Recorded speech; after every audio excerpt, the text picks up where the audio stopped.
Adventurer Akira Kudo navigated the treacherous Gandabia Labyrinth, specifically the Dark Corridor, a place where monsters were known to be weak against lightning elemental attacks. He moved with a focused gaze, his staff held ready. Suddenly, piercing screams echoed through the corridor, indicating someone was in a desperate struggle against a powerful monster. He considered the opportunity for valuable experience, yet acknowledged the inherent danger, initially deciding against intervention. Despite his initial reluctance, a change of heart spurred him forward.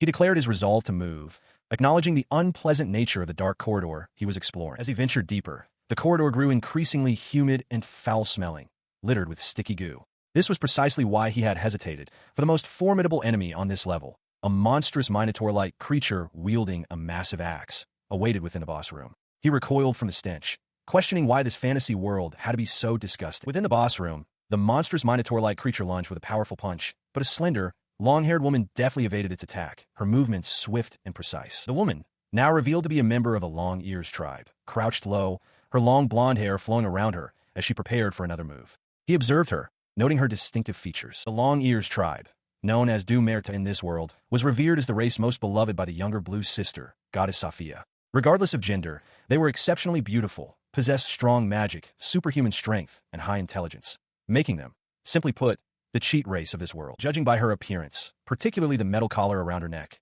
he deduced she was a combat slave. He reflected that while their natural gifts were immense, they also made them prime targets for the slave trade, especially from other species like humans who often harbored jealousy. Nearby, the slave owner lay dead, a grim testament to the futility of his efforts. The Long Ears tribewoman continued to struggle, her movements hampered, as if fighting against an unseen force. He realized the slave collar was suppressing her strength. With a determined stride, he charged towards the monster, declaring that he was not helping her because she was a cute girl or a slave, but because her abilities were being unjustly suppressed. He declared his sole purpose was to gain experience points, the only reason he had come to this place. His attack struck the minotaur-like monster, and the Long Ears tribewoman watched, wide-eyed, as the magical charge completed its devastating effect. The battle concluded, and the scene shifted to a quiet, arched corridor, adorned with crystalline growths, suggesting a temporary respite from the labyrinth's dangers. She slowly regained consciousness, her eyes fluttering open to a dimly lit chamber. Disoriented, she wondered where she was, quickly realizing she was in the dark corridor, a safe zone near the amber wall, yet still a slave, making sleep a dangerous luxury. As she surveyed her surroundings, she noticed him, sitting calmly and preparing corn soup. He reassured her there was no need to panic, explaining he was simply cooking and that she still needed more rest, as he hadn't possessed enough magic to fully heal her. She pondered if he had indeed healed her after the boss's attack. She then questioned him, asking if he had killed the boss. He confirmed it, explaining that the boss of the Dark Corridor had transformed into experience points, which had been split between them. She remained wary, her gaze sharp, asking if he had saved her only to enslave her.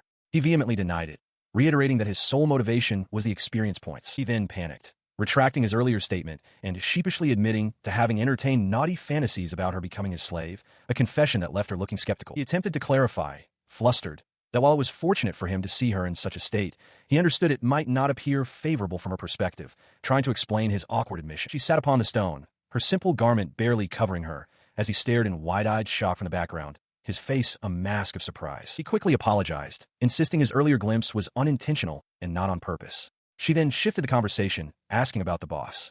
He confirmed the monster's demise, explaining it had been embraced by the black goddess Onyx, a euphemism for death, which brought her a measure of relief. She then recounted her past, explaining she had recently come to this land, becoming a slave after adventurers bought her and brought her to the Dark Cavern. She lamented that those adventurers were too careless and couldn't handle the boss. He observed her, noting her strangely dressed appearance but stern, rugged look in her eyes, while memories surfaced to the slave owner, who had dismissed the previous adventurers as careless, believing their strength would increase simply by acquiring a powerful slave. She looked at him with a serious expression, asking what he intended to do with her. He, in turn, playfully suggested he was a wizard who would force her into a slave contract. However, upon seeing her intense reaction, he quickly retracted his words, apologizing profusely and claiming it was merely his inner desires accidentally leaking out. She observed his sudden change in demeanor, wondering if he was merely putting on an act, yet acknowledged that if he truly was a wizard, punishing him would be simple. He then turned his attention to a boiling kettle, announcing that the water was ready. He carefully poured the hot water into a cup, offering to prepare a warm drink for her. He presented her with a bowl of corn soup, assuring her it was safe to drink and contained nothing strange. She hesitated, but he clarified it was a warm drink, not medicine. Trusting his words, she took a sip. She reacted with an overwhelming burst of joy and surprise, her eyes wide with delight. She exclaimed that she had never tasted anything like it before, a reaction that clearly pleased him. She questioned if he was truly feeding her such a precious item. He explained it was called corn soup, a legendary drink said to have been created by an otherworldly god, nor with the help of hundreds of people. However, he then admitted he had bought it at a bargain sale, causing her to feel deceived. He quickly clarified that it was commonly consumed with coffee by people commuting to school or work during winter. He then formally introduced himself as Akira Kudo, inviting her to call him Akira, and gently prompted her to share her own name.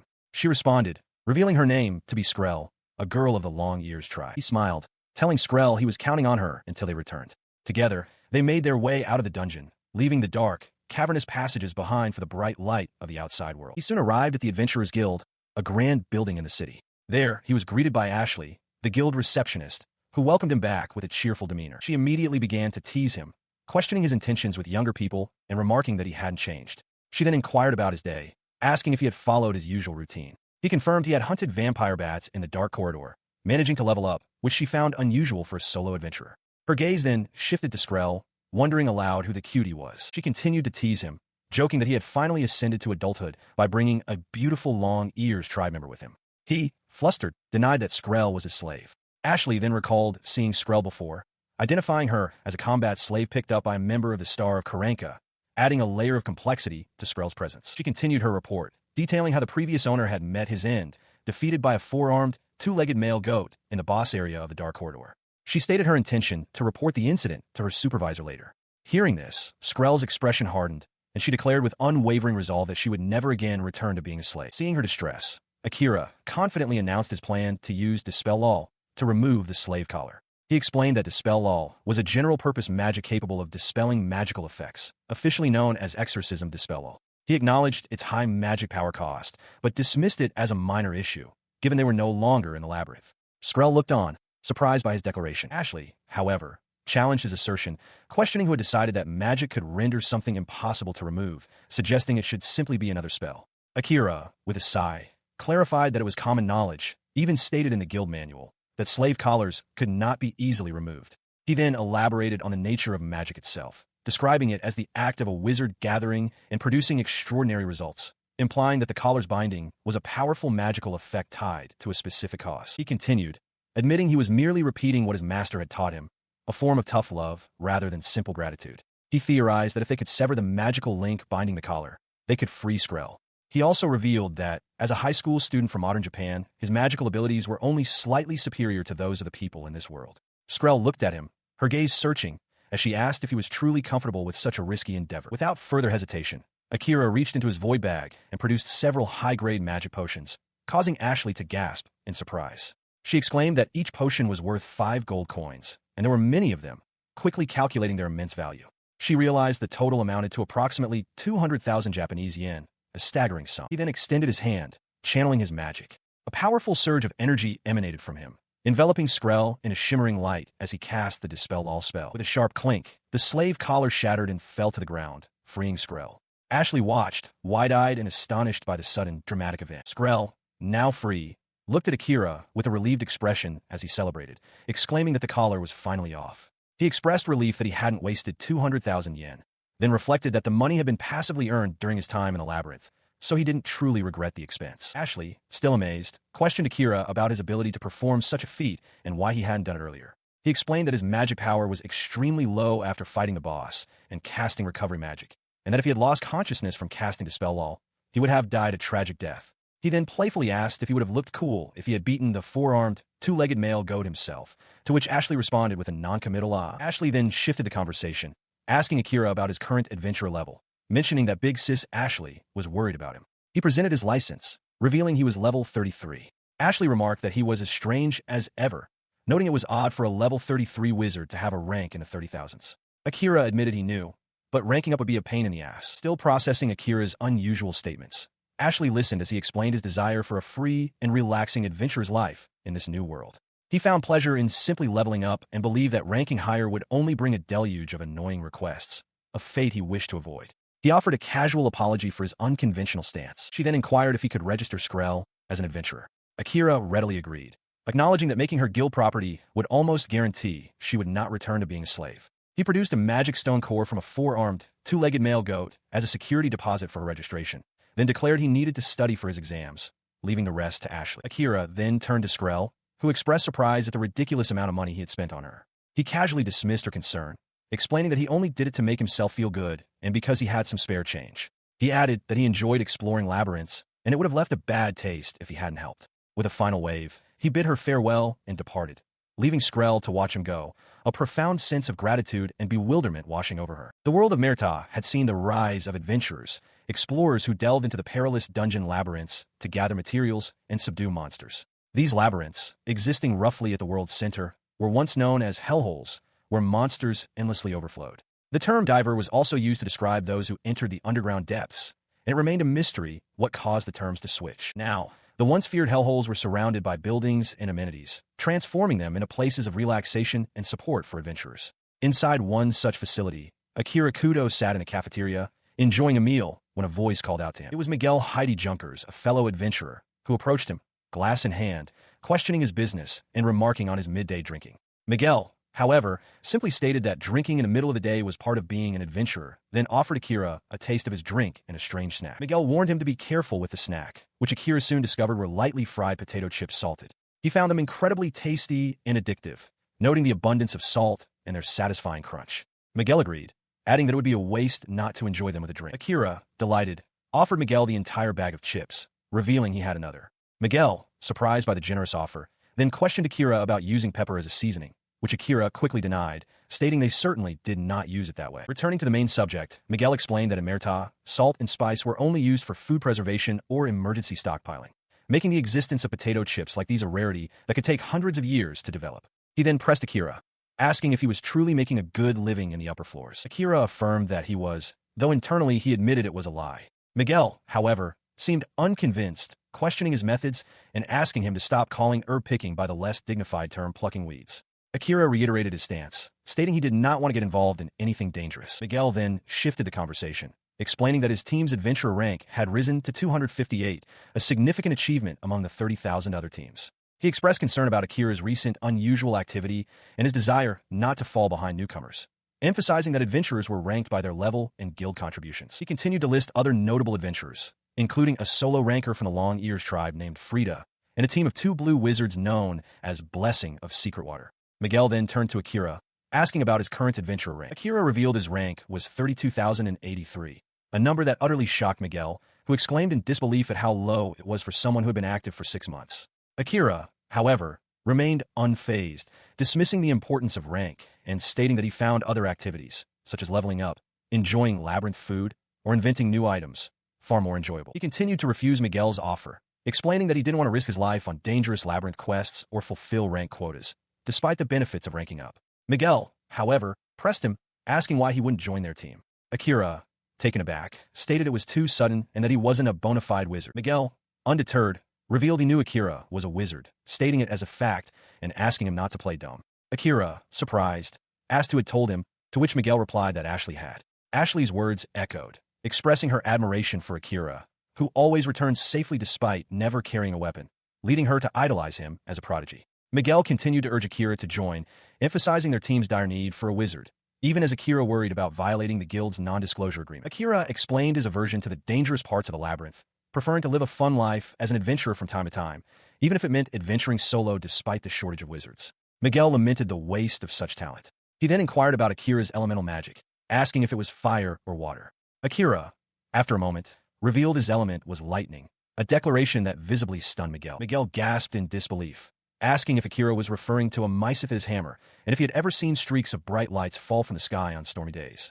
Akira clarified that his experience wasn't quite like that, but rather from stories his grandpa told him about the wrath of the Purple Father and the Purple Country. Miguel, convinced he was lying, watched as Akira, with a focused expression, conjured a small, crackling spark of lightning on his fingertip. Miguel's eyes widened, demanding to know if Akira was serious and urging him to show more. Miguel, now fully convinced, declared Akira to be the world's first confirmed purple wizard. He then dramatically announced his intention to chug alcohol until Akira agreed to join his team, persistently repeating his request.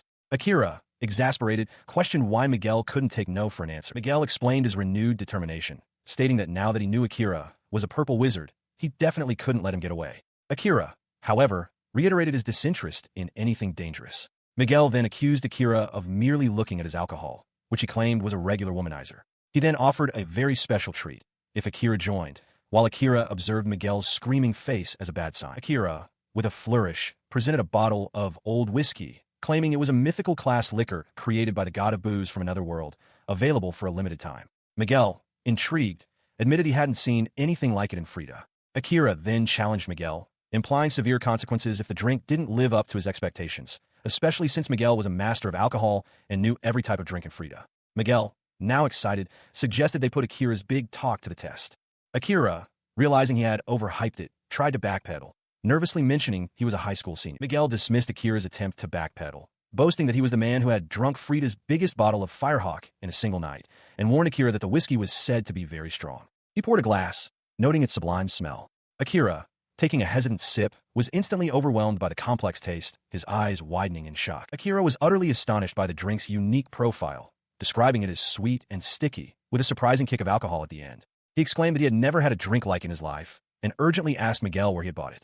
Miguel, initially joking that he was just messing with his dad's stash, then became curious, asking Akira for his dad's name, and if he was rich. Miguel, now completely captivated, eagerly asked Akira if he could get more of the whiskey, offering to buy it. Akira replied that it was probably impossible, as it was all he had, and it was likely sold at a liquor store, making it difficult for a minor like him to acquire. He promised, however, to bring some more if he got the chance. Meanwhile, a large, armored lion man adventurer walked past them, seemingly oblivious to their conversation. Still reeling from the taste of the mythical whiskey, Miguel watched as Akira greeted a formidable new adventurer, Drake-Lion Hewler, a member of the Beasthead clan. Known as Lion Maru Senpai and Big Bro Drake-Lion, to Akira, Hewler was skilled enough to delve into the deepest parts of Frida's Gandacia Labyrinth, a feat he was currently planning to undertake. The lion man, Drake-Lion, let out a booming roar, causing Akira to flinch and plead with him not to be eaten. Drake-Lion, however, merely questioned who was eating whom, then shifted his tone, remarking that he had heard Akira had been helping people recently, deeming it a commendable act. He addressed Akira by his last name, Kudo. He then told Akira not to be coy. Akira internally mused that Drake-Lion was likely referring to Skrrell, admitting he had only sought experience points. Drake-Lion, however, revealed he knew Akira had persuaded the guild to grant Skrrell a chance to become an adventurer, a detail he had learned from Ashley. He praised Akira for his continued support, even after rescuing her from the labyrinth. Drake-Lion placed a heavy hand on Akira's shoulder, offering a simple yet profound piece of advice: do what's right. Don't do evil deeds. Akira reflected on how this echoed the words of God before he came to this world, and those of his childhood friend, Hero, solidifying his resolve never to disappoint Drake-Lion. His thoughts were interrupted as Miguel approached, reminding Akira of their previous conversation. Miguel pointed out that 20 gold was enough to sustain a family for 2 to 3 months, making Akira's expenditure to save Skrrell truly commendable. He noted that Akira had used up all his high magic potions and rare boss magic stone cores in the process. Akira acknowledged this, and Miguel then inquired if Akira was saving money for a specific purchase, to which Akira vaguely replied, sorta. Miguel continued, describing the Adventurers Guild's top floor, which housed a world-class restaurant. This establishment served exclusive, incredibly expensive steaks from white horn cows, a rare beast found deep within the labyrinth. He explained that while the price was exorbitant, the guild's cooks prepared the meat to perfection, and he was itching to savor another one. He then leaned in, his voice filled with ambition, telling Akira that it was good to be greedy sometimes. Miguel, holding a glass, asked if Akira would let him off the hook this time, implying he wanted Akira to join his team. He declared he couldn't wait and would devour the steak like a barbarian. Miguel, still holding his glass, declared with unwavering resolve that he would definitely have Akira join his team one day, even if it required force or pressure. Akira, with a slight smile, simply agreed, stating it would be fine if he ever joined someone else's team. A striking figure, a woman of the Long Ears tribe, made her way through the bustling streets. Her path soon crossed with Akira, who greeted her warmly, acknowledging their long acquaintance. She, in turn, simply uttered his name. He then inquired about Frida, to which she responded that she was doing well. Akira expressed surprise that she was already accustomed to the adventurer's lifestyle, but she dismissed it, stating it was not much different from eating, learning, and sleeping. He then questioned why she remained in the village, suggesting she didn't have to stay just because she was a registered adventurer. She simply stated she had her reasons, prompting him to ask what they were. She explained that members of the Long Ear tribe already harbored a dislike for humans, and given her recent enslavement, her distrust was understandable. She added that she didn't need to make new friends and didn't trust anyone there. Akira conceded her point, acknowledging that most of the people in the area were indeed shady. She further elaborated that adventurers were the only people she would meet, aside from the guild staff, and the constant attempts to recruit her were the most irritating aspect. He then questioned her unusual attire, asking if she wore it to look strange. She clarified that it was not her intention, but rather a necessity to conceal her class, as all wizards in this world wore robes. She then asked him to call her Skrrell, stating she preferred that name. Akira declared his intention to have a steak. She then asked what he was doing, and he explained he had just returned from a dive. She then asked if he was going for a dive today, to which he replied affirmatively. She then asked if he minded if she joined him for the steak, admitting it had been a while since she had one. Akira, concerned about the cost, worried that it would be very expensive if he paid for both of them. She then produced a large bag overflowing with coins, declaring she had made a ton of money and could pay for herself. Akira, wide-eyed, exclaimed that she was quite loaded. She then presented him with a separate bag, explaining it was to pay him back for a previous loan and was also a gift for him. Akira, confused, asked if he had lent her money. She reminded him that he had said she could pay him back if she wanted, not that she needed to. The bag contained high-grade magic potions and a boss magic stone core. She insisted he take the items, threatening him with a sucker punch if he refused. Akira, taken aback by her forceful generosity, reluctantly accepted. Moments later, they were seen entering a lavish restaurant, ready for their meal. He, still slightly overwhelmed, ordered 2 white-horned beefsteaks, noting the terrifying cost, but also the immense value. He admitted it was his first time ordering such an expensive dish and felt a nervous excitement. Soon, a waiter presented them with 2 perfectly cooked steaks. She commented that the steak looked as scrumptious as the first time. Akira, with a mischievous grin, prepared to add his final touches, revealing bottles of black pepper, grated garlic, and soy sauce. She looked on, puzzled by the unfamiliar condiments, asking what soy sauce was. He began the final preparations for the steak, explaining his process. First, he seasoned it with a generous amount of grounded black pepper, then slathered on grated garlic. Skrrell watched, utterly captivated, as he prepared to finish it with a dash of soy sauce, a mysterious fermented seasoning she knew nothing about. As he focused intently on his cooking, the waiter approached, politely reminding them that external items were not permitted in the establishment. Skrrell, however, quickly intervened, asserting her status and securing an exception for Akira. With a minor interruption resolved, Akira declared it was time for the true piece de resistance and offered some Skrrell. He poured the dark, rich soy sauce over the sizzling steak, the aroma filling the air. Skrrell watched with wide, expectant eyes. As Akira took his first bite, a powerful, almost electric sensation coursed through him, a flavor so intense it seemed to generate sparks around him. The taste was beyond description, a perfect medium-rare steak with an overflowing richness that far surpassed anything he had ever experienced in his previous world. He made an involuntary, funny noise of pure delight. Skrrell, too, was utterly overwhelmed, her long ears twitching wildly with emotion as she savored the incredible flavor. The waiter, witnessing their reactions, could only offer a bewildered apology. The waiter, still reeling from their intense reactions, pressed Akira about the origin of the quality pepper, pasty garlic, and pungent sauce. Akira simply dismissed him, stating it was a secret. Skrrell, meanwhile, declared the steak delicious and the best way to eat it, demanding more of the showy sauce. He then added another layer of flavor, pouring soy sauce-infused butter onto the steak. Skrrell continued to savor the meal, finding the taste of mushrooms and potatoes seasoned with soy sauce and butter utterly indescribable. Suddenly, a powerful presence entered the dining area. Drake Lion, the Lion Man adventurer, stood there, his imposing figure and intense gaze drawing the attention of the waiter. Drake Lion approached, his predatory gaze fixed on Akira, who quickly reminded him that he was not on the menu. The Lion Man explained he was merely on an errand, but the fierce aroma had irritated his nose and drawn him in. He then questioned Akira's presence, asking when he would finally get used to him. Captivated by the scent, Drake Lion demanded to buy Akira's seasonings, offering any price. Akira confirmed that the jars were indeed the source of the enticing aroma. Skrrell, annoyed by the interruption to her meal, abruptly ordered another plate, insisting they use the seasonings again.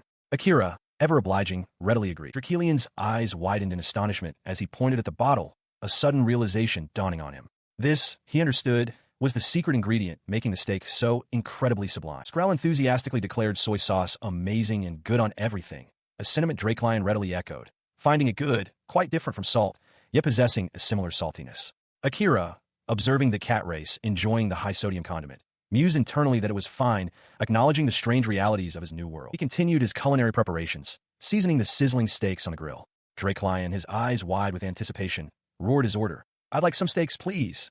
5 plates for now." As soon as possible, true to his word, the Lion Man devoured the steaks with astonishing speed, each bite a blur of motion. Skrrell watched him, a hint of surprise in her gaze, as the narrator observed that he had indeed demolished the plates, just as expected. Overwhelmed by the intense flavors, he declared the experience pure bliss, a taste of violence that assaulted his mouth. He reluctantly admitted that while such junk food was bad for him, it was undeniably addictive, almost awakening a primal, wild side within him. Skrrell, observing his fervent reaction, pondered the nature of this unrefined, yet horribly addictive way of eating, realizing why people loved it so much. Akira, a knowing smile playing on his lips, watched Skrrell's equally captivated expression. He mused internally that perhaps next time, he would introduce wasabi soy sauce, recognizing that the fascination over food was a universal phenomenon, common even in other worlds. The Labyrinth of Gandagia, known to adventurers as Hierarchy, presented a unique challenge. Unlike typical labyrinths that descended in a straightforward manner, this one was structured in distinct layers.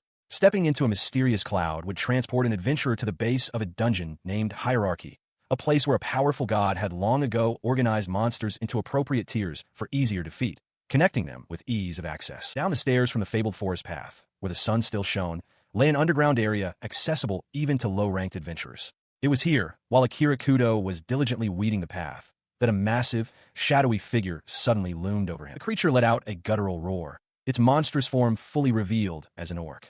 Akira, wide-eyed and sweating, could only stare in disbelief, questioning why such a high-tier monster would appear in a low-level layer like this. Before he could fully process the anomaly, the orc swung its crude club with immense force, striking Akira and sending him sprawling onto the muddy ground. Covered in mud, Akira scrambled to his feet, shouting in frustration about his soiled clothes. The orc, however, was relentless, continuing its pursuit as he desperately pleaded for it to stop chasing him. As he fled, Akira's mind raced, trying to comprehend how an orc, a creature whose normal habitat was the red iron gear mine, could have spawned in the fabled forest path. He tried to calm himself, asserting that he would be fine as long as he dealt with it properly, despite the unsettling anomaly. With a determined expression, he began to channel his magical energy, preparing a powerful Tier 3 spell, a Meisiter's lightning orbit. As the orc continued its relentless charge, Akira swiftly followed up with a Tier 2 magic, preparing to unleash a rapid succession of attacks. He unleashed the full force of his magic, striking the orc with a Meisiter's lightning shake. The powerful electrical discharge sent the beast reeling,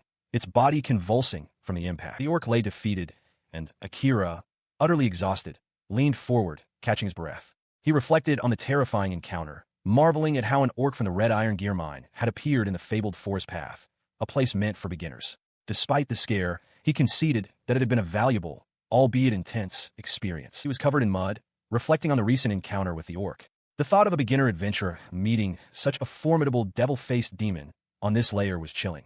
They would surely have perished. He knew he had to alert the other adventurers and report this anomaly to Ashley at the guild. He hoped no one else had stumbled upon an orc in this unexpected location. Upon arriving at the guild, still caked in mud, he presented Ashley with an orc's ear, explaining it was from a monster he had defeated in the fabled forest path.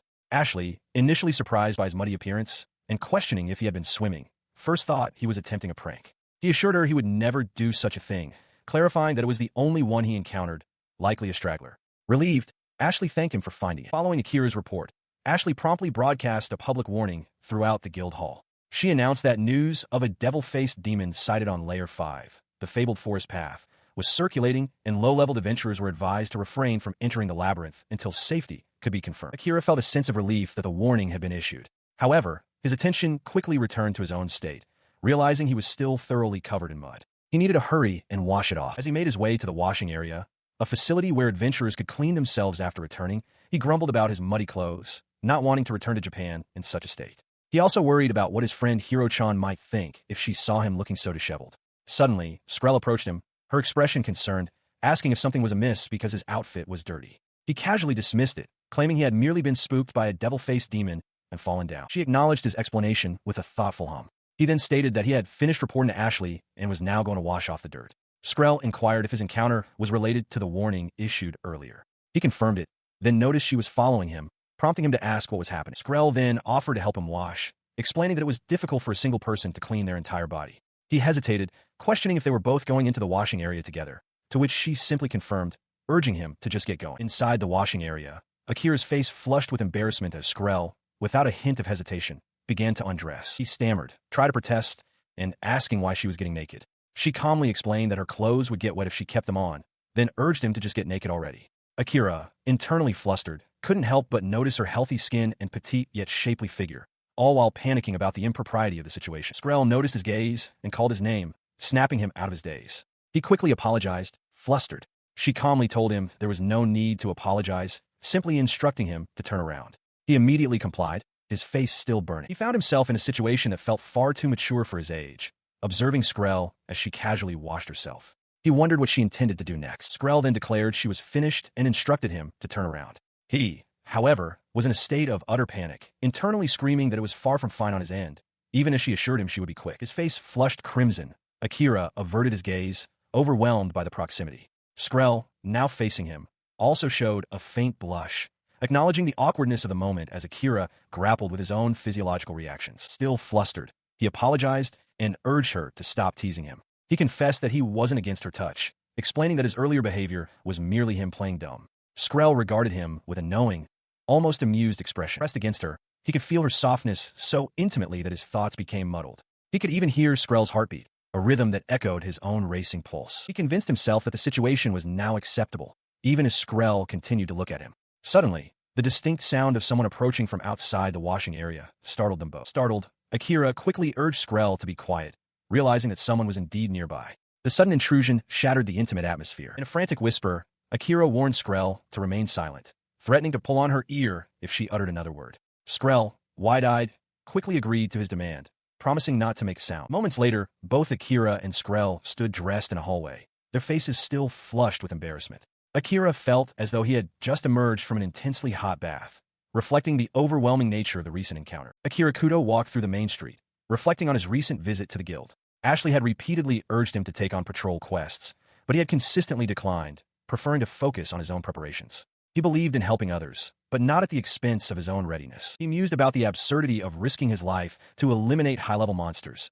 a task better suited for more experienced adventurers. His personal motto emphasized thorough preparation for any dive into the labyrinth, ensuring a safe return. He considered whether he should have accepted a previous offer, but ultimately decided against it, not wanting to ruin his day. With a sigh, he resolved to go home. A strange premonition lingered, a feeling that if he lingered too long, something unfortunate was bound to happen again. His gut instinct, for some reason, urged him to end the day on a good note. Just as he made his decision, a dark, ominous presence materialized behind him, causing him to flinch. A tall, shadowy figure, with long, flowing hair and an unsettling smile, emerged from the gloom. He recognized the figure, wondering why she had chosen this moment to appear. The shadowy figure greeted him, calling out his name, Akira. She asked how he was doing, her voice carrying a hint of amusement. He, in turn, feigned ignorance, claiming his name was Kudo and that he was an ordinary citizen. She merely smiled, remarking that he still couldn't handle surprises. He recognized her as his master, the one who had taught him magic, and wondered why she was there now. He nervously asked if she was there to bully him again, stating he wasn't comfortable with her methods. She simply chuckled, finding his discomfort amusing, and then began to boast about her own formidable skill. She claimed to be capable of defeating any monster with a single blow, a superhuman feat, and was known as one of the strongest individuals in Dumerta. He challenged her, reminding her that he hadn't agreed to anything like that, despite her having taught him magic through a contract.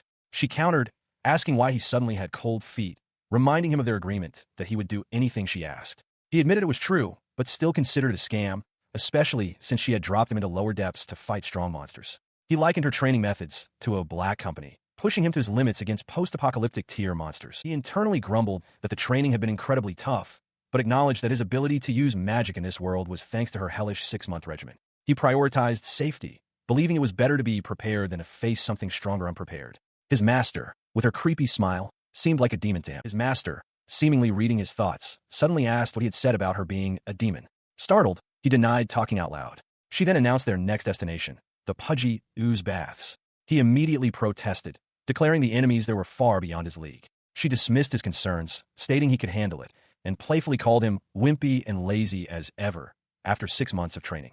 She then leaned in close, suggesting that if he was so worried, he should trick someone into assisting him. He tried to recall who else he knew, mentioning Miguel, who was diving with his own team, and his childhood friends Skrrell, Hiro-chan, and Okadome-kun. His master, however, cut him off, telling him to mind his own business and remarking on his lack of friends. She then revealed he would be going solo. Despite his dismay, she offered a new magic spell as an incentive once he completed the task. He found himself under the scrutiny of his master, who leaned in close, her voice a low murmur, asking what was wrong and claiming she could not resist his charms. She then declared she could smell a womanly odor on him, demanding to know what had transpired. Akira, flustered, stammered a denial, insisting it was merely a favor.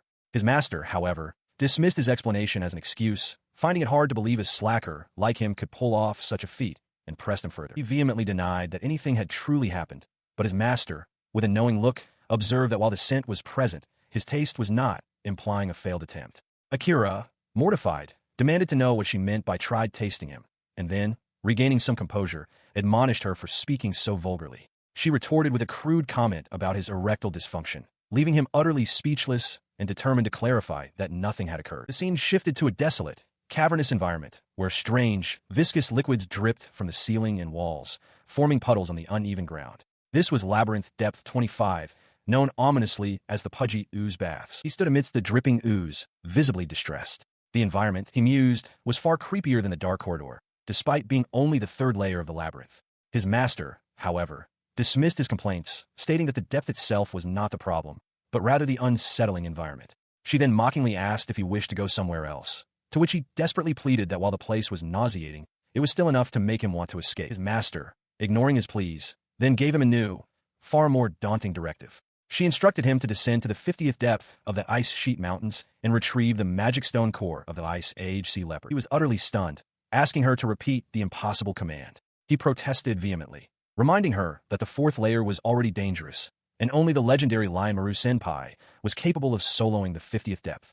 He emphasized his inexperience, having only been an adventurer for half a year. His master acknowledged his point about limits, but dismissed his fuss, embracing him from behind with her shadowy form. He felt a strange sense of femininity from her, despite her ethereal nature, and internally noted her truly wicked personality.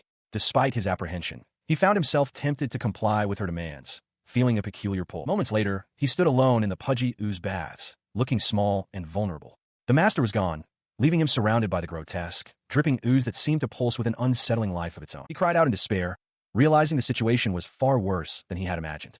His master, now a distant, shadowy figure, taunted him, declaring that the oozing creatures were delicious food with lots of magical energy. He, in turn, accused her of being a demon. His master stood over him, her smile unsettling, asserting that this ordeal was for his own good and that he now had to fight. He, still cowering, defiantly called her a sadistic devil. He cursed his master, recalling how he had been forced to rush headlong into the disgusting mud mobs of the pudgy ooze baths, relying solely on his lightning magic. His master, a shadowy figure, responded with a taunt, calling him bitter and promising a sexual reward if he accomplished his goal. She noted his slow progress, while he internally questioned her exaggeration, wondering if she truly looked like a peerless beauty in the past. She continued to torment him, asserting her beauty even in her current shadowy form, as her hand reached out to touch him inappropriately. He recoiled, his face flushing, demanding to know where she was touching him. His master then mocked his package, calling him a coward, while he desperately cried out for her to stop, labeling her a perverted sadist. With a chilling smile, she announced the main event of the day, revealing a grotesque, multi-headed skeletal monster emerging from the swamp, its empty eye sockets fixed on him. This creature, a chimera zombie, was the boss monster of the lair. Though not particularly strong in raw power, its immense size and the pervasive poison mist it exuded made it incredibly dangerous. Swordsmen could not approach, archers barely scratched it, and the scarcity of wizards meant even high-ranked teams often ignored this boss. The poison swamp itself was vast, covering roughly half the size of the Tokyo Dome. As he processed the daunting task, his mind drifted to a memory of his childhood friend, Hiro-chan. He asked her about a combined laser beam attack, wondering how it worked, but she dismissed it as just a high-powered laser beam and nothing special. She explained that it was simply how the good guys always defeated monsters, but he questioned if there wasn't more to it, like friendship and hard work. He admitted that the friendship part was never there for him, and things with his friends have been awkward lately. Hiro-chan offered to listen to his problems, no matter what. Akira, back in the present, stood before the monstrous chimera zombie, hoping Hiro-chan was well, knowing he must obey his master, even if it meant a life-or-death battle. He understood the immense effort required to simply navigate this layer, destroy every monster he came across, and finally defeat the boss. He lamented that it would be incredibly tough, requiring a vast amount of magic power just to fight and loot the boss's corpse, making the entire ordeal truly awful. The desolate, rocky expanse of Labyrinth Depth 15 stretched out, a stark and unforgiving training ground. He felt a wave of nausea, his body reacting poorly to the environment. His master, observing his distress, questioned the cause, reminding him that she had warned him about the poisonous mist. Akira, clutching his stomach, lamented that he was going to be sick, to which his master curtly advised him to simply stop breathing. He retorted that such an action would surely kill him, prompting her to explain that caution alone was insufficient, as humans still needed to breathe. She then shifted the conversation to magic, asking him how many support spells he could stack at once. He estimated 6 or 7, which she deemed acceptable before promising to teach him more magic. She clarified that support magic, unlike attribute magic, was a unique type of power anyone could use, detailing various examples such as swift acceleration for speed, strong might for defense, acute concentration for reflexes, brawny boost for strength, successful luck tuning for fortune, and exorcism dispel lie for breaking slave collars. She explained that while stacking support magic was similar to casting multiple attribute spells, it placed a much greater strain on the user, but he was smart enough to understand the advantages outweigh the disadvantages. She then confirmed that this ritual was precisely how wizards learned new spells from their masters. He, in turn, questioned if he would always have to undergo such a process. Ignoring his query, his master declared that from this point onward, he would reach greater heights of magic, signaling the true beginning of his advanced training. In a world where a single misstep could prove fatal, a young swordswoman found herself cornered by a monstrous boar-like creature. Its sheer size and ferocity overwhelmed her, leaving her frustrated and desperate, lamenting the possibility of defeat at the hands of such a low-level foe. The beast lunged, its massive body slamming into her, sending her reeling. As its foul breath washed over her, she realized the gravity of her situation, her eyes wide with terror. With a surge of resolve, she began to invoke a powerful spell, calling upon the crackling sound of sleeping lightning, the fourth-rank magic. Lightning bolt of a meister. A blinding flash of purple lightning erupted, striking the monstrous boar with immense force. The impact sent shockwaves through the cavern, and the young swordswoman watched, wide-eyed, as the powerful magic took effect. Unbeknownst to her, a young man in a wide-brimmed hat observed the dramatic turn of events, recognizing this as a pivotal moment. Moments later, the young man, Akira Kudo, offered his hand to the swordswoman, helping her to her feet. The colossal boar monster lay defeated, a testament to their combined efforts. She expressed her sincere gratitude for his timely intervention, to which he casually replied that it was no problem. Akira then noted that the monster was a notorious big pig, a type of Kogasa big orc known for its unpleasant attacks, and remarked on the poor girl's misfortune in encountering such a creature in Labyrinth Depth 18. Akira, observing her unique features, realized she possessed kimono ears and a tail, identifying her as part of the tail kinsfolk, followers of the younger brother Jade. He then declared it was time to bring out his human generator, a hairdryer, and proceeded to dry her fluffy tail.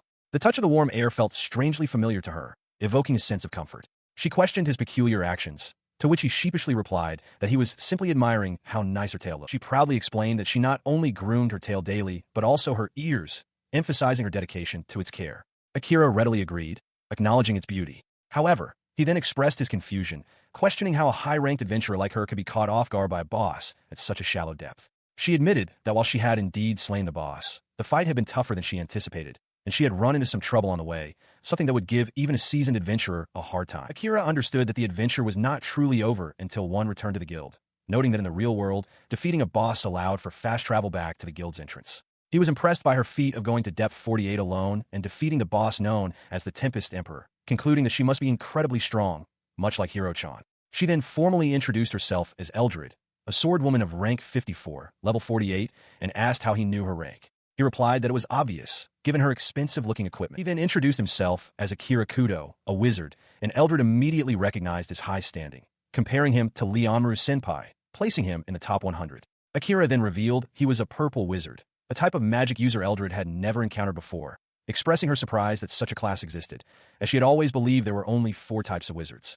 He added that if she ever found any others like him, he would be interested in meeting them. Eldrid accepted his offer to meet other purple wizards, then asked what they should do with the boss's remains. Akira, ever the gentleman, declared that the spoils were hers, as she was the one who had defeated it, and he did not deserve them. He then offered to walk her back to the guild's entrance when she was ready, to which she gratefully accepted his help. As Akira waved goodbye and departed, Eldrid watched him go, reflecting on his character. She realized that he had declined her offer to repay her debt to him, even though many others in their world would have charged a hefty sum for such assistance. She concluded that he was truly a nice person, a rare quality in their often harsh reality, as she prepared to clean herself up and report back to the guild. She returned to the guild, greeted by 2 receptionists. One, a young woman with short, light brown hair, welcomed her back, asking about her dive and praising her for defeating the Tempest Emperor solo. Eldrid, however, admitted she had been careless on her return trip, nearly dying, and realized she wasn't as skilled as she had believed. As she pondered how to express her gratitude to the person who had saved her life, the excitable receptionist, Maya, interrupted, declaring that Eldrid must be in love. Eldrid vehemently denied it, insisting it was nothing of the sort, but Maya remained unconvinced, claiming Eldrid's face betrayed her true feelings. Internally, Eldrid cursed Maya's penchant for romantic tales. Reluctantly, she revealed the name of the man she wished to thank, Kudo. Ashley, the other receptionist, recognized the name immediately, asking what Kudo had done this time. Maya, still fixated on romance, then exclaimed that Eldrid looked like a maiden deeply in love. Eldrid, flustered, continued to deny any romantic feelings, while Ashley confirmed Kudo's identity. Ashley offered to check his documents, but reminded Maya about the strict guild rules regarding sharing adventure information. Maya then dismissively remarked on Kudo's surprisingly low rank in the 30,000s, suggesting Eldrid could aim for someone higher. Eldrid's eyes widened in shock at the mention of such a low ranking. The narrative shifted, revealing a powerful magical attack, a tier 4 lightning bolt of a meister, capable of influencing the outcome of a war. It was explained that Kudo had intentionally reduced his power, as normally such magic would be far more potent. Eldrid's expression conveyed her growing astonishment. Eldrid, now visibly enraged, slammed her hand on the counter, demanding to know why Ashley was allowing Kudo to remain at such a low rank. Ashley calmly explained that Kudo simply refused to rank up despite her persistent efforts to convince him. Eldrid's shock deepened at this revelation. Ashley continued, explaining that Kudo had only registered 6 months prior and primarily focused on exploring the Labyrinth. She detailed his impressive track record, having solo traversed the Dark Corridor and Dungji U's baths, defeating all bosses within. Maya, astonished, inquired about his actual level if he could wield tier 4 magic. Ashley revealed he was level 33, prompting Maya to exclaim in jealous admiration. Eldrid, observing Kudo's unusual behavior, mused that he was just like her own father, who also frequently ventured deep into the Labyrinth. She reflected that being forced to accompany her father on those trips had made her strong. Ashley, meanwhile, found Kudo's eccentricities intriguing, while Maya, still curious, pressed Ashley about a girl she had mentioned earlier. Eldrid, now calm and contemplative, considered Kudo's mysterious nature an exciting turn of events. She thought of him, unaware of the conversation or the impression he had made, as he went about his own path. Ashley, a guild receptionist, playfully asked Kudo-kun why he didn't get a boyfriend to buy him expensive clothes, suggesting he could easily afford one or two. Kudo-kun, however, quickly clarified that he wasn't interested in expensive attire and certainly not in finding a boyfriend for such a purpose, advising her to look elsewhere if she sought luxury items. Her playful demeanor quickly shifted to indignation as she demanded to know who had given her the infamous nickname, the witch who gathers the guild's receptionists. Kudo-kun, unfazed, confirmed that she was indeed famous for it, prompting her to question if she truly appeared so greedy. Changing the subject abruptly, Ashley then inquired about Kudo-kun's current state before asking if he possessed the ability to create potions. He appeared taken aback by the sudden question, his eyes widening slightly as he firmly denied any such capability. Ashley, however, was not convinced, chiding him for his obvious lie and questioning why he would make such a dumb look when asked by a mysterious one-ichan like herself. Despite his outward denial, Kudo-kun internally acknowledged that he could indeed create potions. He conceded that he could, in fact, make potions, but expressed concern that if word got out, people would constantly pester him for them. Ashley, with a knowing smirk, pressed him further, asking why he felt the need to conceal such a valuable skill. Potions, in this world, were liquid drinks capable of healing not only physical but also traumatic injuries, making them an incredibly precious commodity. Their effect was so profound it could put a surgeon to shame, acting as a magical bridge between an injured state and full recovery. Kudo-kun explained that while making potions wasn't inherently difficult, the sheer time commitment would prevent him from adventuring. He reasoned that everyone, especially adventurers, constantly needed potions, and he simply didn't have the time to produce them in large quantities. Ashley then brought up the golden potion he had sold some time ago, which Kudo-kun immediately recognized. This golden potion was a unique mixture of a regular potion and an energy drink from another part of the world. He recalled that his master had taught him recovery magic and potion making, leading him to become quite obsessed with the craft for a period.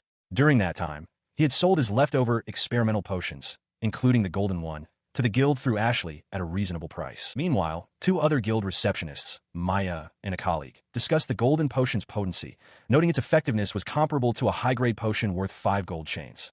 They also observed that energy drinks and teas were remarkably effective for people in this world. She continued to explain the nature of the world's medicinal herbs, clarifying that they were a miracle from the yellow god, Topaz, and thus sacred. She admonished him not to refer to them as mere grass. He, however, remained bewildered, unable to comprehend why the potion he made from the Great Forest Trails plants was considered so remarkable. She further elaborated that many people desired the potion he had given her because of its profound effectiveness, even in small, divided portions. He, still dismissive, muttered that to him it was just grass despite her insistence that he should be grateful for its use. His eyes widened in panic as he realized the implications, urgently asking if she had revealed that he was the one who made it. She reassured him, stating that he would be in significant trouble if she had, implying she had kept a secret. She then clarified that while ordinary potions only healed, his unique concoction also temporarily boosted one's abilities. He, still processing the information, inquired if it was truly that popular, to which she responded that if its true nature were widely known, the guild would be overwhelmed by adventurers and merchants seeking it. He expressed disbelief at the idea of receiving feedback, while she explained that some people did not even realize the effects of energy drinks were a form of borrowing energy.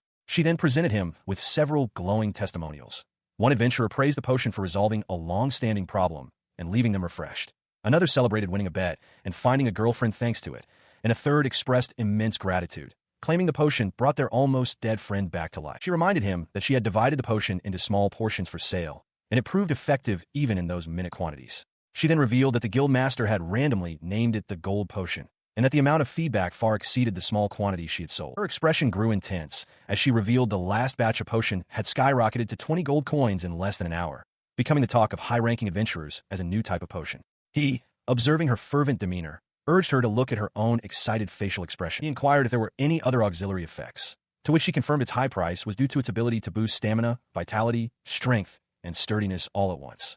Suddenly, Eldrid appeared, confirming the potion's value by stating that 20 gold pieces was the price of 4 high-grade magic potions she had used to break Skrrell's shackles, and that the magic potion seemed to be his secret recipe. With a playful demeanor, she urged him to make more potions and give them to her. He, however, questioned why his potion had such an effect when it was made from a medicinal herb, suggesting it might be because he simply mixed a lot of things together, still struggling to grasp its true significance. She continued to press him, asking if he would pay her back tenfold and stop Seeker-sensei from bothering her, playfully calling him a gambling maniac. He, however, became visibly distressed, his face contorted in panic as he vehemently refused, declaring that he would not sell it, while she noted his extreme agitation. He found himself in a tense exchange with Maya, who accused him of harboring ulterior motives for his reluctance to produce more potions.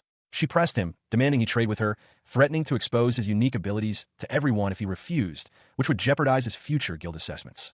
He, in turn, suspected her of ulterior motives, insisting he only possessed enough potion for his personal use and could not fulfill her request. Despite his firm stance, Maya continued her relentless plea, bowing deeply and begging him to permit her entrance into the labyrinth, promising absolute discretion regarding his abilities.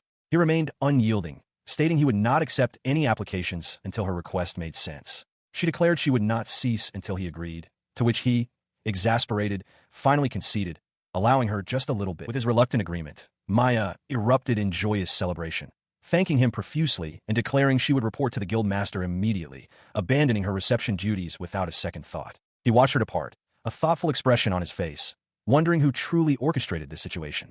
He mused that she had never been so insistent, even when he had carelessly shown her photos, watches, and other peculiar items from his notebook. The grand, multi-storied building of the Adventurers Guild stood prominently, its intricate architecture a testament to its importance within the city. Moments later, Maya returned, her face beaming with satisfaction as she informed him that the guild master was thoroughly pleased. He observed her, noting that Ashley, another receptionist, also appeared happy, and he suspected Maya's successful negotiation was largely driven by the prospect of her own bonus, even to the point of threatening to reverse the deal if necessary. Maya then elaborated, explaining that the current guild master, unlike his predecessor, prioritized helping adventurers safely delve into the labyrinth over mere material quotas. She emphasized that anything beneficial to adventurers was important to the guild master, and his gold potions were having a significant positive effect. She pondered, however, if the guild master would be as pleased with only a few potions. He acknowledged her explanation, realizing it was indeed as she described. She then presented him with a potion meister certificate card, explaining that other adventurers had been pressuring her to address the matter of his unique abilities. He questioned the existence of such a title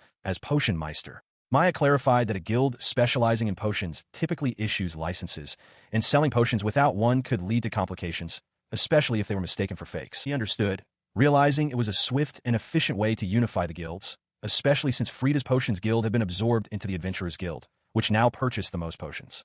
Maya proudly declared that his certificate was signed by the guild master and bestowed upon him the rare title of Meister Extraordinaire, the highest rank. He was utterly shocked, finding it ridiculous that he, an amateur, could hold such a title when none of the other masters could create anything like his unique potion. Maya inquired if he mixed the potions himself. He reiterated his dislike for the Meister Extraordinaire title, explaining that he did not create his own potions from scratch, but rather used those already sold at the guild.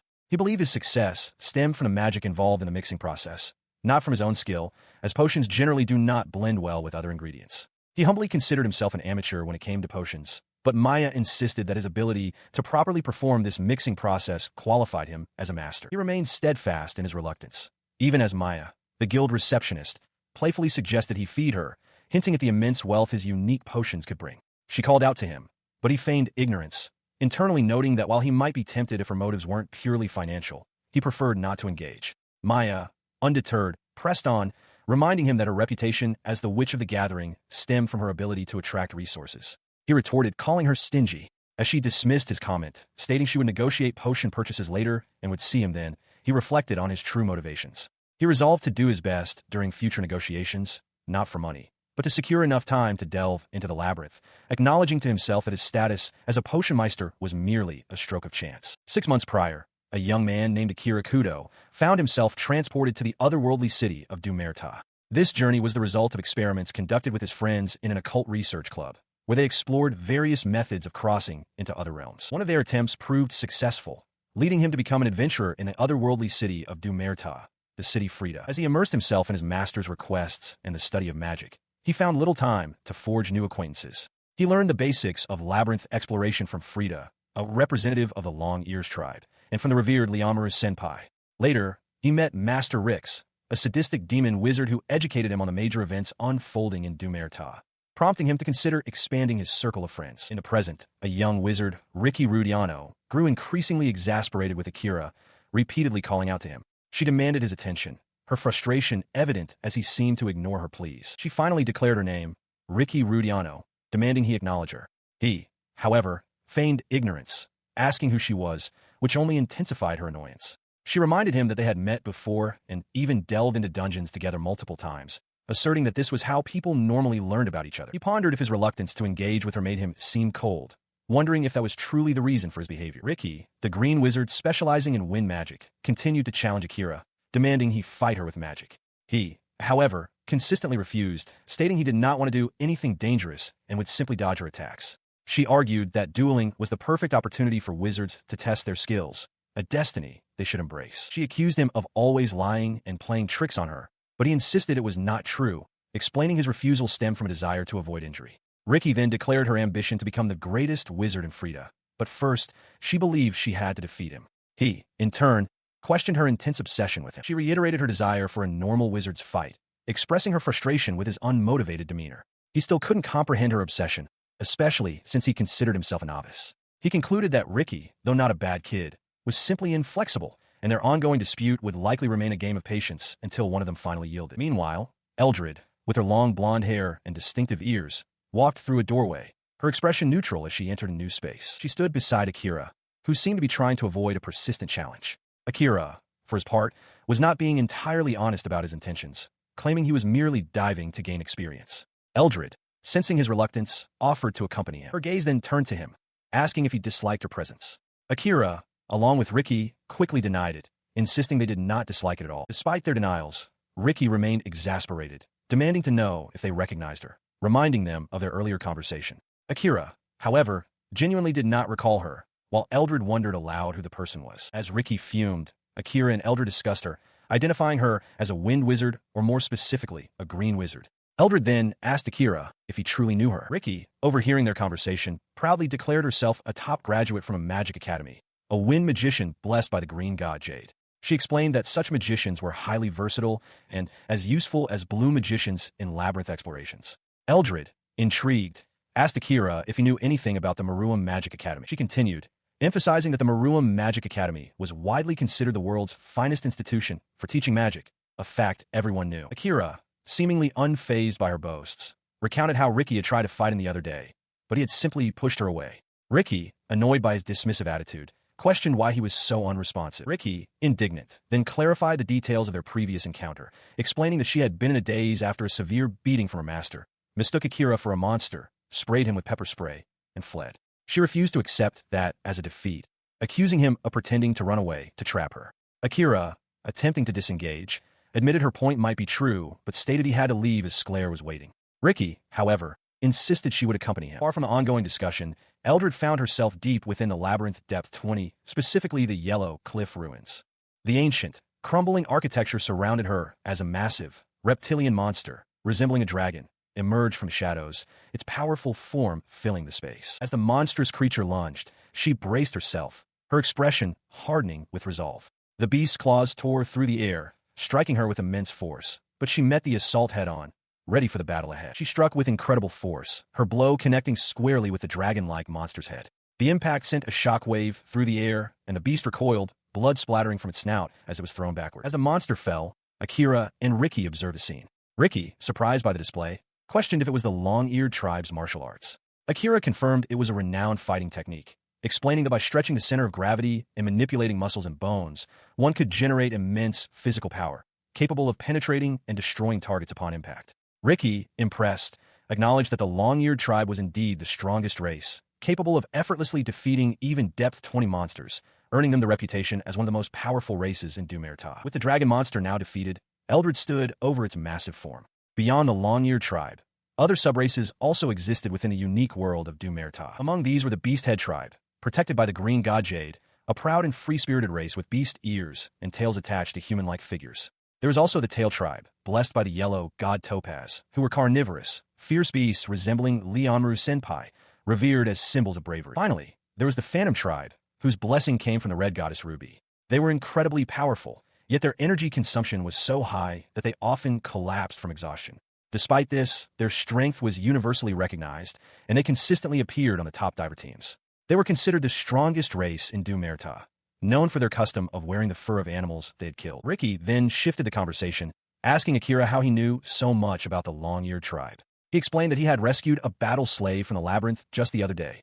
Her team had been wiped out, and she was fighting alone. Ricky, surprised, questioned if he had dispelled the slave's shackles. Akira confirmed it, asking if it was such a big deal. Ricky recalled Ashley's previous statement that it was impossible to remove such shackles, but then, with a determined smirk, declared it a nice challenge, and that he could probably do it if he tried hard enough. Ricky, still incredulous, pressed Akira further, asking if he had truly spent something so expensive for a stranger. Akira admitted it took about 4 high-grade magic potions to disarm the shackles, but he felt leaving her in that state would have disturbed his peace of mind.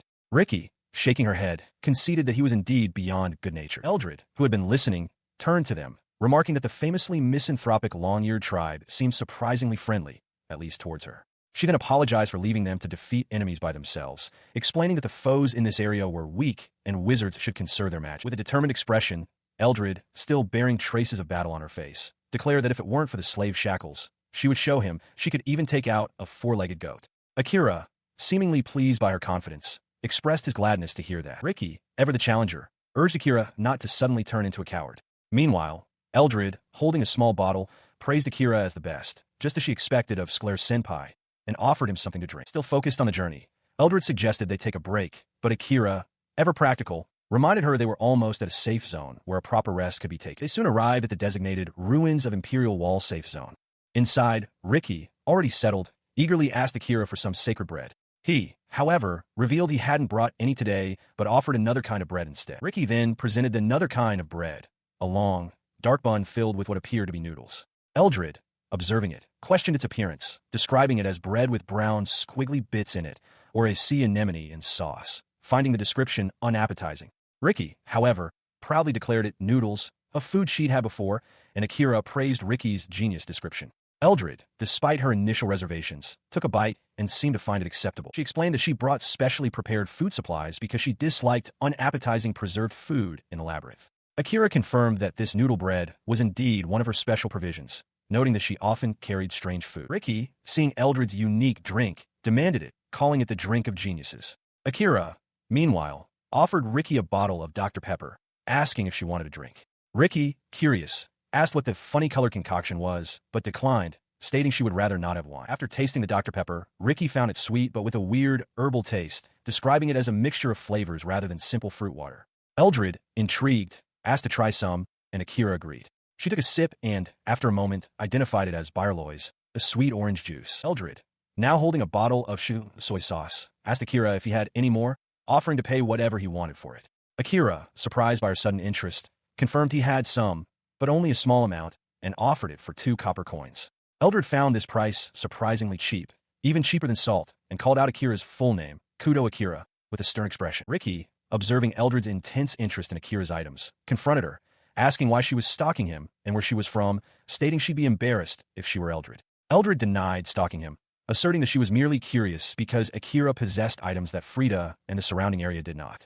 Ricky, still suspicious, demanded to know where Akira truly came from, and Eldrid echoed the question. Akira, cornered by their questions, calmly stated that he was from a different world. Ricky, initially surprised, questioned the possibility of transferring to another world within the Labyrinth, but then conceded that adventurers shouldn't deny such possibilities. Ricky, now alone in the frame, pondered how Akira came to this world.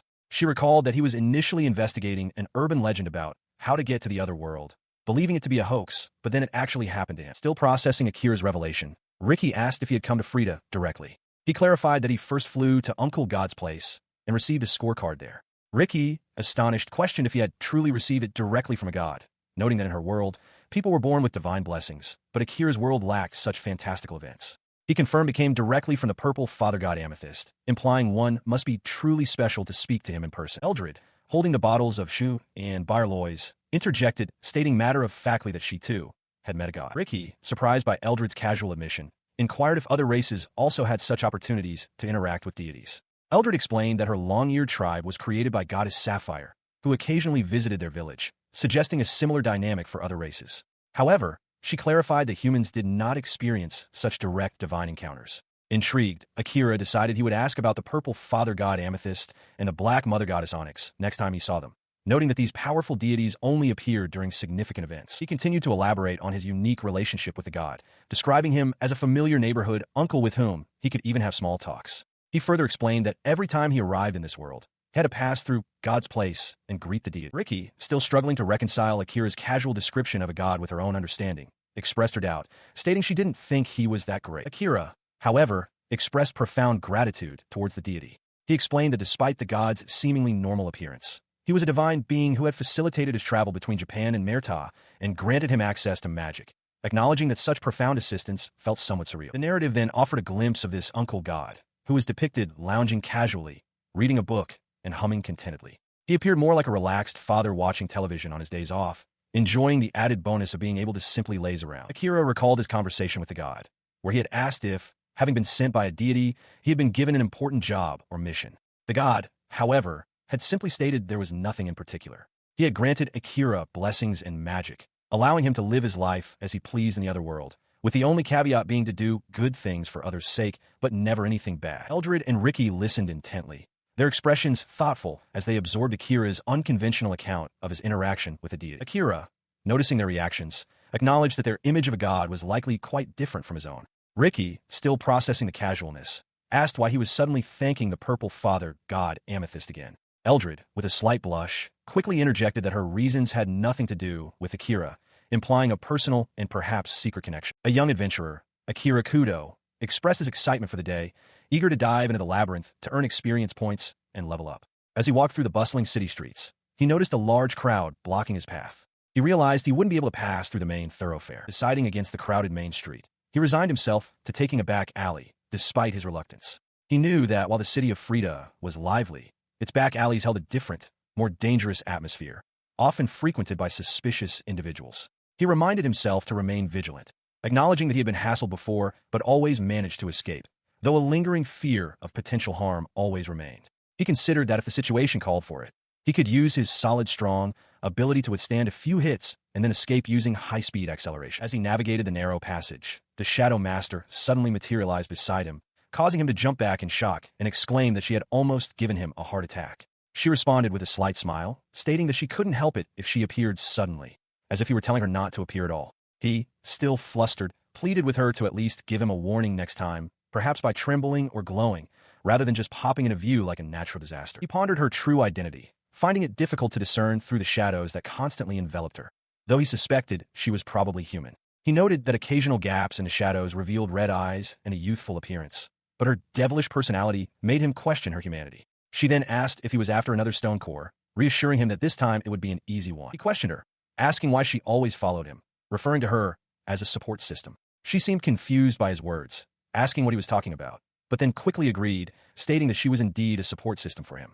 He internally acknowledged that it was somewhat embarrassing but couldn't deny it, realizing that she seemed to be absorbing his magic power without his knowledge, causing his own magic to drain. She then warned him not to use certain lines or develop attachments. As she leaned closer, he tried to change the subject, asking why she needed to be with him, feeling that her proximity was becoming dangerous. He admitted that while she was strong, he didn't know how strong she truly was. He then suggested that it would be faster if she simply did things herself instead of dragging him along.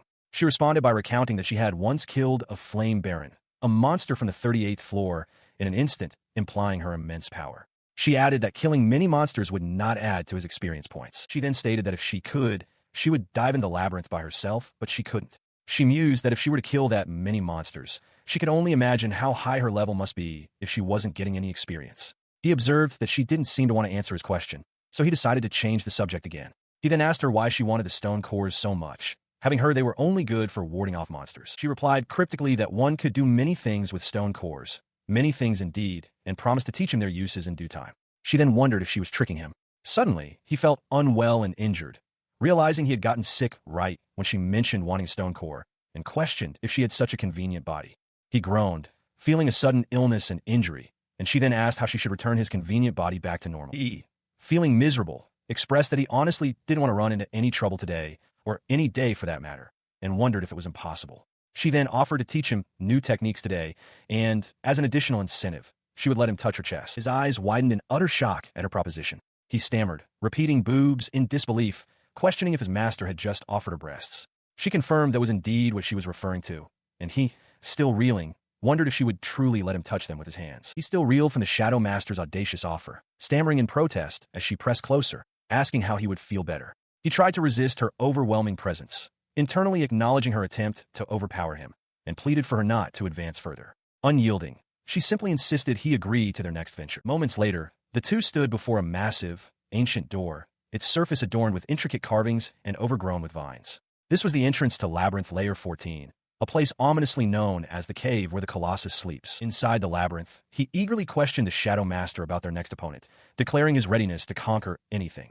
She chuckled, noting his sudden surge of motivation, to which he grumbled that he had no chance of winning against a previous, overwhelming display. She then explained that they were on Route 1 of Gandagia Labyrinth 414, a hunting ground typically for low to intermediate divers, so he shouldn't find it too difficult. She pointed to a large, stoic stone statue, identifying it as a monstone, a monster that would reveal its true colors and attack if approached. She warned that it was known to be troublesome, being as hard as it looked and capable of distracting allies. He, however, questioned if it was truly as easy as she claimed. The Shadow Master clarified that even weak magic could easily defeat monstones, as they were highly vulnerable to magical attacks. Akira, still confused by the apparent simplicity compared to her usual rigorous tests, expressed his dissatisfaction. She then proposed a restriction. If it was too easy, he would have to defeat them with his bare hands, using only generic magic to enhance his punches and kicks. He immediately realized her true intent. He internally grumbled that punching and kicking a stone statue, even with magic enhancement, seemed idiotic, though he conceded it shouldn't be overly difficult. The Shadow Master, with a knowing smirk, called him an idiot, explaining that his simple appearance was precisely why she imposed such a restriction. Despite his complaints, he resolved that he could still overcome the challenge, as he was permitted to enhance himself with magic. As the Shadow Master watched, he prepared for combat, a surge of amethyst-colored energy crackling around him as he activated his third spell. He focused intently, the power coalescing into what he called Amethyst Orbit. With incredible speed, he launched himself forward, his leg wreathed in crackling energy as he unleashed a devastating lightning kick against the Monstone. The Monstone shattered into countless fragments under the force of his attack. He landed gracefully amidst the debris, then sat down, catching his breath. Looking back at the Shadow Master with a triumphant smile, he gave a peace sign, declaring the task all done. The Shadow Master remained silent for a moment, observing him.